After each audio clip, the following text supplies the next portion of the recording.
Jadi kalau teman-teman mengatakan sampai kiamat pun nggak balik modal, pasti kita nggak bangun itu. Apakah saudara sebagai orang Lampung, orang Palembang, orang Bengkulu, apakah saudara tidak merasa kok Jawa semua sih yang dibangun begitu? Kok di Pulau Jawa semua dibangun? Itu kan rasa ketidakadilan, karena di Pulau Jawa sudah padat, kenapa di tempat lain nggak perlu? Karena ini balik modalnya bagus kalau di Pulau Jawa.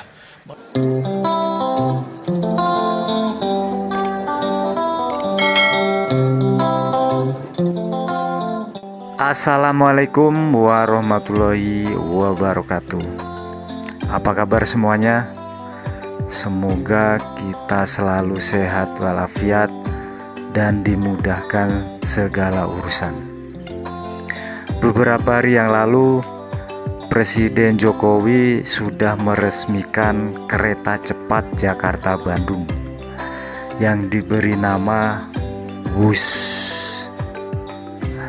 Pembangunan kereta cepat Jakarta-Bandung ini tidak lepas dari berbagai kritik, hinaan, bahkan cacian.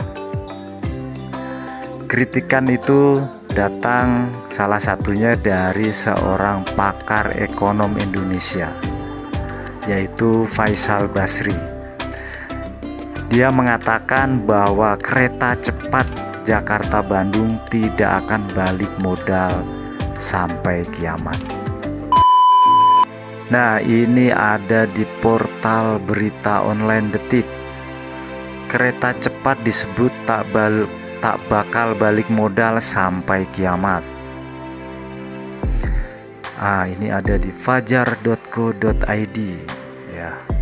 Berita online pendukungnya Anies. Kereta cepat Jakarta-Bandung disebut tidak akan balik modal sampai kiamat. Said Didu, pantas saja Cina minta jaminan APBN. Kompas.com. Nah, ini artikel kompas.com. Proyek kereta cepat disebut tidak balik modal sampai kiamat.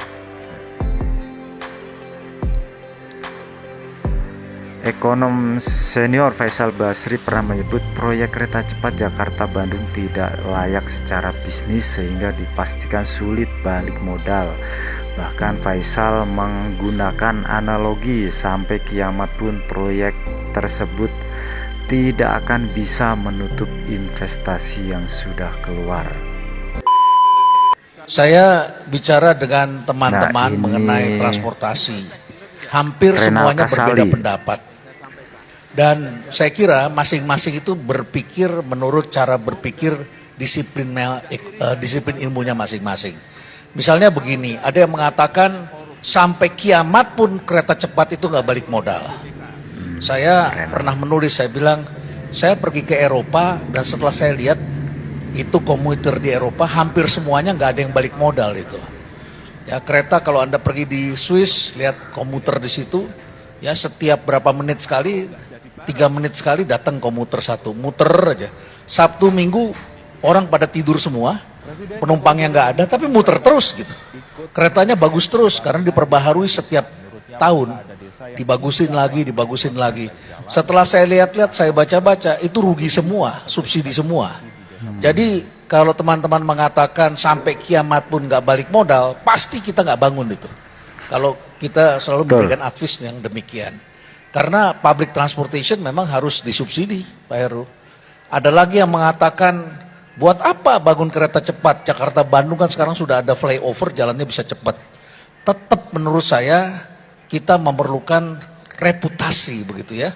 Coba apakah saudara tidak bangga sekarang saudara bisa lihat, oh tadi ada gambarnya kan, transportasi kita sudah bertambah, ada kereta seperti itu. Itu kan juga perlu branding. Saya kasih contoh lagi, misalnya ketika Pak Jokowi membangun jalan tol dari Lampung sampai ke ujung Sumatera atas sana ya. Itu saudara-saudara banyak yang mengatakan pada saya, Prof kan orang ekonomi, tahu dong, itu belum waktunya, itu perlu tapi belum waktunya katanya. Saya setuju belum waktunya. Tapi saudara-saudara ketika melakukan pembangunan ekonomi, itu bukan cuma sekedar fungsional, bukan sekedar melihat uang kembali, tetapi ada aspek lain yaitu keadilan, pemerataan.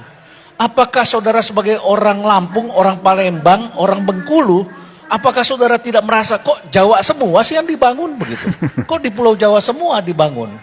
Itu kan rasa ketidakadilan, karena di Pulau Jawa sudah padat, kenapa di tempat lain nggak perlu? Karena ini balik modalnya bagus kalau di Pulau Jawa. Menurut hemat saya, kalau dibangun di Jakarta saja atau di Pulau Jawa saja, itu ada masalah keadilan. Jadi memang keterhubungan itu menjadi penting, transportasi publik menjadi penting. Bagaimana?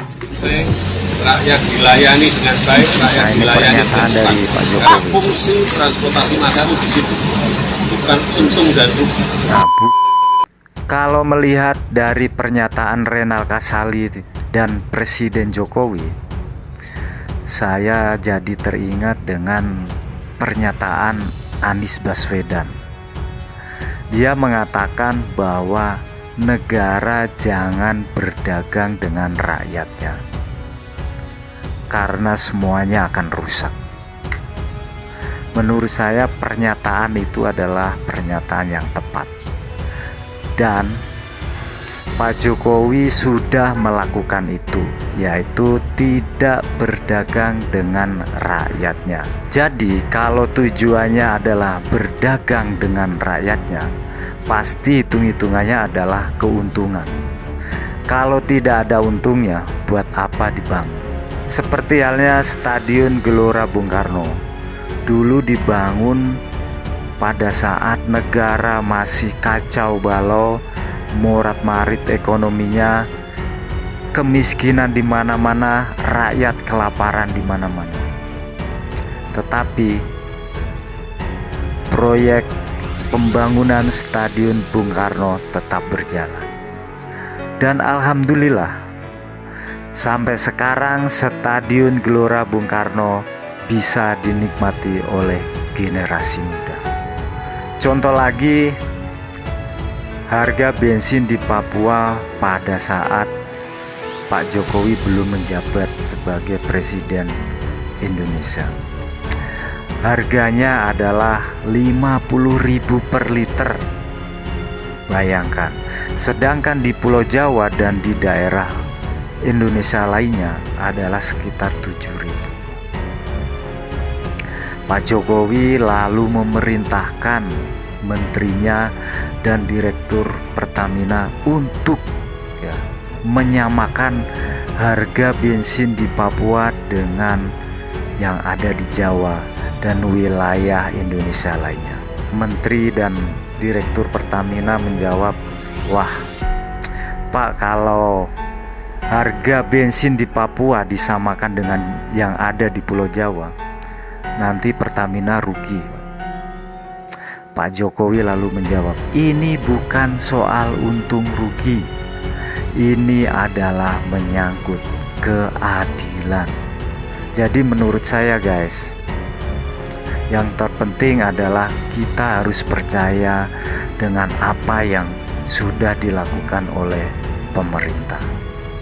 Apapun resikonya, apapun konsekuensinya, insya Allah pemerintah melakukan yang terbaik untuk rakyat Indonesia. Kita ketemu lagi di video selanjutnya. Terima kasih. Wassalamualaikum warahmatullahi wabarakatuh.